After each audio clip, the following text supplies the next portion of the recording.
Les États-Unis s'apprêtent-ils à envahir le Venezuela? En tout cas, la tension monte de plus en plus. Donald Trump accuse le président du Venezuela, Nicolás Maduro, d'être le chef d'un cartel de drogue et aussi d'avoir déversé ses prisonniers aux États-Unis.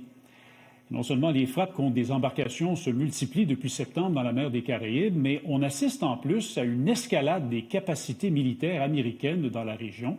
Le plus gros porte-avions américain, le USS Gerald Ford, est arrivé hier. Une douzaine de navires de guerre, 10 avions F-35 et 15 000 militaires américains y sont aussi. Washington, en plus de tout ça, on sait, autorisé la CIA à agir sur le sol vénézuélien. Dans le bureau ovale cet après-midi à Washington, le président Trump n'a pas écarté la possibilité d'une invasion américaine dans le pays. That, I don't rule out anything. We just have to take care of Venezuela. They dumped hundreds of thousands of people into our country from prisons. Guillaume Lavoie est avec nous. Il est membre associé à la chaire Raoul Dandurand. Connaît très bien le Venezuela pour y avoir observé les élections municipales en 2005 à l'époque d'Hugo Chavez, dont Maduro est l'héritier direct. Bonsoir Guillaume, merci beaucoup d'être avec nous. Bonsoir Raymond. Alors, officiellement, Washington dit que le déploiement militaire, c'est pour appuyer les opérations antidrogue, mais quand on voit un tel rassemblement de capacités militaires, est-ce qu'on est en train de préparer une invasion pour essayer de renverser Nicolás Maduro?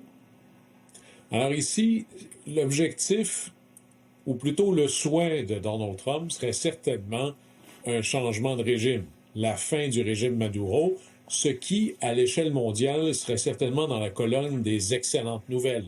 Le régime Maduro est non seulement massivement corrompu, maléfique et certainement nuisible au peuple vénézuélien.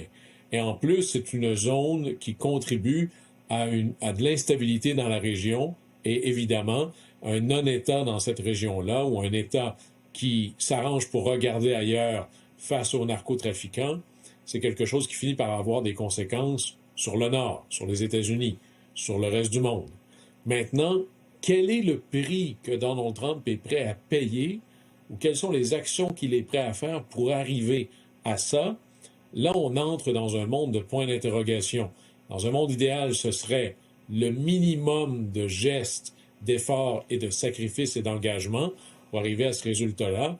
Et je pense qu'il y a encore, dans le contexte actuel, un cadre qui permettrait de voir un régime d'intimidation ou un cadre d'intimidation ou de messages très forts pour que M. Maduro voit lui-même une espèce de lumière et peut-être aller se réfugier dans un autre pays et abandonner le pouvoir. Rien de ça n'est garanti, mais lorsqu'un porte-avions comme le Gerald Ford se stationne un peu près de chez vous, ça parle un peu plus fort qu'une protestation ou une lettre d'ambassadeur. Alors on est encore dans un monde où toutes les options sont sur la table, mais rien ne garantit que demain matin, après le départ de M. Maduro, il y aurait un régime parfaitement démocratique où régnerait la loi et l'ordre. Alors, quelque part, il y a un pari ici qui reste un pari.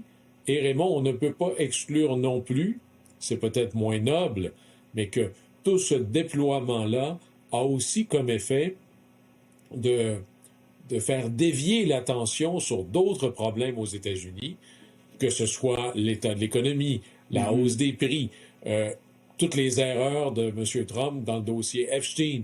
Alors, il y a peut-être ici où est-ce que faire dévier l'attention sur un autre problème n'a pas que des conséquences sur la sécurité nationale, mais aussi une contribution positive sur l'agenda politique de Trump au plan particulièrement intérieur.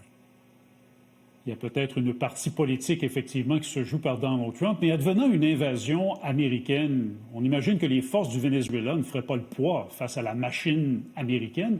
À quel point Maduro et ses troupes pourraient résister? Est-ce qu'il a vraiment l'appui des forces de son pays? Bien, évidemment, l'appui, la loyauté à un dictateur est toujours quelque chose qui est monnayé. Alors, dans quelle mesure quelqu'un qui voudrait casser ce lien de loyauté-là serait capable de payer essentiellement plus cher? Maintenant, il n'y a pas de doute à savoir est-ce que l'armée américaine est plus puissante que l'armée vénézuélienne. Cependant, on pourrait dire la même chose de l'armée américaine face aux forces d'Al-Qaïda ou sinon les forces qu'il y avait en Irak. Si jamais il y avait une invasion à grand déploiement, la question n'est pas lequel est le plus fort, c'est quel est le prix que l'armée américaine et les soldats américains paieraient en dollars et ce qu'on dirait en sang, en sacrifice, pour arriver à ce résultat-là. Et quel serait le niveau de tolérance du peuple américain lorsqu'il y aurait des morts? Parce que même lorsqu'il y avait eu l'invasion par les forces américaines du très petit pays qui est le Panama, il y avait quand même eu presque une trentaine de soldats américains morts. Est-ce que ça, c'est le prix qu'on serait prêt à payer? Et est-ce que s'il y a invasion, on comprend peut-être le jour 1, le jour 2, le jour 3, mais quand est-ce que cette invasion se terminerait? Et là, les Américains ont peut-être moins de patience pour des guerres que l'on dit simples et qu'on va gagner rapidement. Ils ont peut-être en mémoire des guerres où on avait promis ça exactement la dernière fois, là. En terminant, est-ce que ce serait légal? Certains disent que ce serait illégal pour les États-Unis d'agir unilatéralement comme ça et de lancer une invasion au Venezuela. Bien, déjà, au niveau de la légalité, les Américains se sont vraiment éloignés de la norme. Le bombardement des fameuses vedettes ou des bateaux, sans qu'il y ait d'arraisonnement, sans qu'on ait autre chose que de voir des bateaux qui se dirigent quelque part dans la mer vers le nord et de les éclater à partir du ciel, ne tient pas la route légalement d'aucune manière. D'ailleurs, on voit certains pays qui, à tout le moins officiellement, disent qu'ils ne vont plus collaborer avec les États-Unis sur le partage de renseignements, sur le partage d'informations au niveau de la sécurité, à cause du malaise que ça vient de créer ici. Mais l'aspect légal pour les États-Unis de Donald Trump n'est pas un enjeu qui pèse très lourd, parce que pour Donald Trump, on n'est pas dans un régime où nous sommes tous égaux devant la loi. On est dans un nouvel ordre où il y a des grands pays qui font ce qu'ils souhaitent et des petits pays qui doivent faire avec. Et c'est un peu le cadre ici qui guide Donald Trump. Alors, c'est une affaire à suivre. Guillaume Lavoie, fort intéressant. Merci beaucoup d'avoir été là ce soir. Au plaisir.